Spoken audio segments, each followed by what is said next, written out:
Masyarakat Indonesia disebut-sebut bisa merayakan Hari Raya Idul Fitri atau Lebaran secara normal jika status COVID-19 sudah beralih menjadi endemi. Kini pemerintah Indonesia tengah menyiapkan perubahan status pandemi COVID-19 menjadi endemi dengan berupaya mencapai target 208 juta dosis kedua.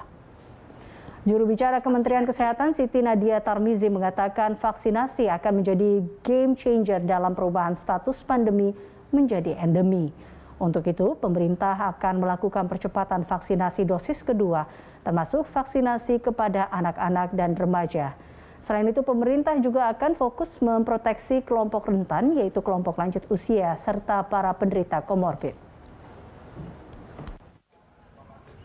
Adalah tentunya vaksinasi ya Mbak Pupi ya, karena ini kita tahu dari awal sejak vaksin ditemukan ini adalah game changer ya untuk penanganan pandemi. Jadi jelas bahwa vaksinasi ini harus betul-betul kita kejar ya, dan targetnya tadi kita bisa mencapai pada akhir Juni ini 208 juta sudah mendapatkan dosis kedua secara lengkap. Di samping tentunya vaksinasi kepada remaja dan anak-anak yang juga secara paralel kita lakukan. Bahkan kemudian kita mendorong juga ya vaksinasi booster.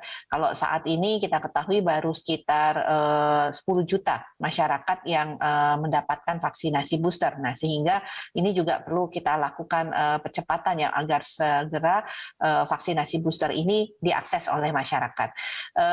Yang kedua adalah menjadi penting mengetahui dan mengedukasi tadi secara dini supaya masyarakat paham kalau kemudian dia sakit atau ada tanda-tanda sakit untuk segera akses ke layanan kesehatan ya, supaya kembali kita bisa menekan laju penularan ataupun penyebar luasannya kalau kita kemudian kasusnya sudah sangat rendah. Terkait kematian yang tadi disoroti oleh Bu Mas Dalina, ini menjadi penting bahwa kelompok-kelompok yang memang merupakan kelompok rentan yang sangat berisiko terhadap kematian ini untuk segera diberikan proteksi. Artinya kita tahu lansia, komorbid yang lebih dari satu itu menyebabkan tentunya faktor risiko yang sangat besar terhadap keparahan dan kematian. Lansia jelas kita harus percepat karena mereka cukup tertinggal ya, hanya 70% sampai saat ini. Dan yang paling penting sekarang kita sudah berbicara bagaimana mengendalikan penyakit-penyakit komorbid.